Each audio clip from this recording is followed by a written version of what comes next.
극심한 두통이 찾아왔을 때 어떻게 하는 것이 좋을까?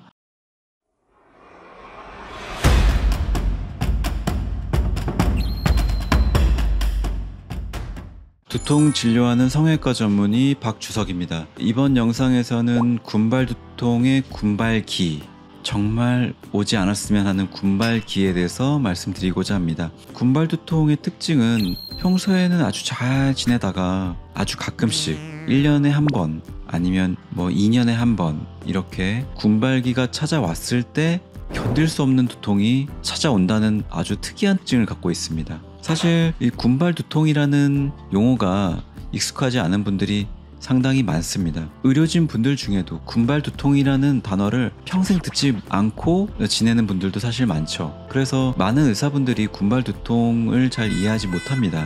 혹여나 응급실에 가서 제가 군발 두통인데 산소 치료를 해주세요 이렇게 말해도 군발 두통을 잘 모르는 경우가 사실 제법 흔합니다.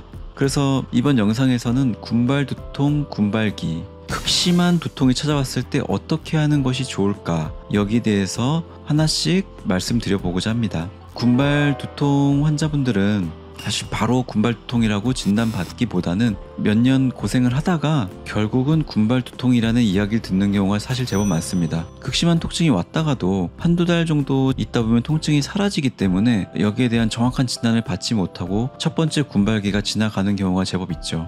하지만 이 군발기가 반복될 때 더 면밀한 검사, 더 여러 병원의 진료를 보면서 결국은 진단받는 경우가 많습니다. 그렇다면 이 군발기가 찾아왔을 때 첫 번째로 해야 될 것은 무엇일까? 만약 제게 군발기가 찾아왔다면 저는 가장 먼저 구비할 것은 바로 산소라고 생각합니다. 모든 군발기 환자에서 산소 치료가 효과가 있는 것은 아닙니다. 하지만 약 80% 정도, 이 80% 정도는 군발기에서 산소를 마셨을 때 군발기가 씻은 듯이 사라집니다. 다른 부작용도 특별히 없습니다. 그래서 이 산소를 우선 마셔보는 것이 중요합니다. 근처 병원이나 군발 두통을 진료하는 병원에서 산소를 마셔보고 만약 효과가 있다면 사실 집에 바로 산소를 구비하는 것이 필요합니다. 근데 이 산소가 사실 상당히 많은 약이 한 번에 들어가야 되기 때문에 조그만한 간이용 산소 이런 걸로는 좀 어렵습니다. 최소 10리터, 가능하다면 40리터, 이 아주 큰 산소통을 구입하는 것이 필요합니다. 물론 꽤 많은 업체에서 이 산소통을 구입하지 않고 산소통을 대여해주는 업체들이 많습니다. 그래서 집 근처에 의료용 산소를 취급하는 업체가 있다면 해당 업체에 문의해서 최대한 빨리 집에 산소통을 구비한다. 이것이 저의 첫 번째 옵션입니다. 사실 군발기의 환자들은 상당히 두렵습니다. 하루에 한 번이 아니라 여러 번, 7번, 8번까지도 군발기가 계속 오기 때문에 최대한 내가 어디서든 산소를 마실 수 있는 환경을 만들면 제일 좋습니다. 그래서 집이나 차에 이제 산소를 보관하는 경우가 상당히 흔하죠. 하지만 내가 근무하는 직장에 산소를 구비하는 것이 어려운 경우가 사실 많습니다. 이 경우 참 어려워지죠. 이 다음엔 어떤 옵션이 있는가? 이 두 번째로 선택할 수 있는 것은 바로 스테로이드가 들어있는 신경차산술입니다. 이 신경차산술을 어디에 주사하는가? 군발기 환자들마다 증상이 다르기 때문에 이 증상에 맞춰서 주사를 하게 됩니다. 많은 논문에서는 이 후두신경, 후두부, 큰 후두신경과 작은 후두신경에 주사를 하는 것이 군발기를 호전시키는 데 도움이 된다. 이런 논문이 많이 있습니다. 하지만 저는 실제 진료를 하면서 후두부 외에도 옆에 관자놀이 그리고 앞에 이마 부위까지 신경차산술을 하는 것이 도움이 된다는 것을 경험하고 있습니다. 그래서 환자분의 증상에 맞추어서 후두부뿐만 아니라 관자놀이 그리고 이마 부위까지도 신경차산술을 시행할 수 있습니다. 이 신경차산술에도 스테로이드가 소량 함유되어 있고 신경차산술을 자주 맞는 것은 피해야 됩니다.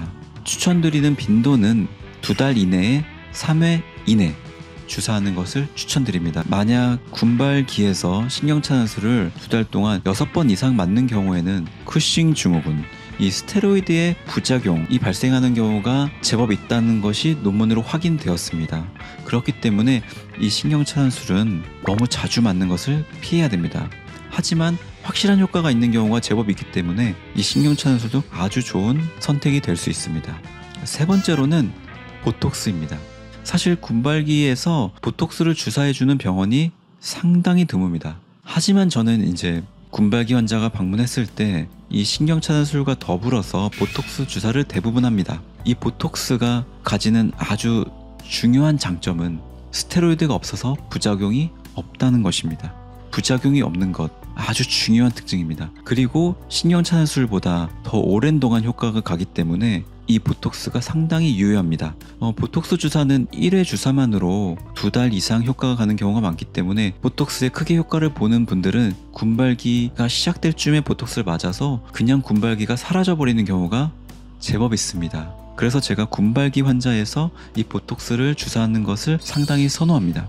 마지막으로는 경구 스테로이드 복용입니다. 경구 스테로이드 복용 70-80% 이상의 환자에서 이 군발기에 효과가 있다는 것이 논문에 이미 입증되어 있습니다. 하지만 이 스테로이드를 먹거나 주사를 맞는 것은 상당히 조심스럽긴 합니다. 앞서 말씀드렸듯이 스테로이드의 부작용, 쿠싱 증후군, 체중 증가, 불면증, 그리고 피부가 빨개지는 홍조, 이런 것들이 스테로이드의 부작용으로 발생할 수 있기 때문에 스테로이드를 먹거나 주사 맞는 것은 상당히 부담을 가질 수 있습니다. 그래서 간단히 정리해보면 군발두통 환자에서 군발기가 왔다면 최대한 빨리 산소를 구비해보고 산소 치료가 효과가 있는 경우에는 최대한 고용량 10리터나 40리터의 산소통을 구비해보고, 그리고 신경차단술이나 보톡스 주사를 빨리 맞아서 군발기를 최대한 안전하게 넘기는 것이 추천됩니다. 본 영상이 도움이 되셨다면 좋아요 부탁드리겠습니다. 아무쪼록 군발기가 아주 잠잠하게 지나가시길 기원합니다.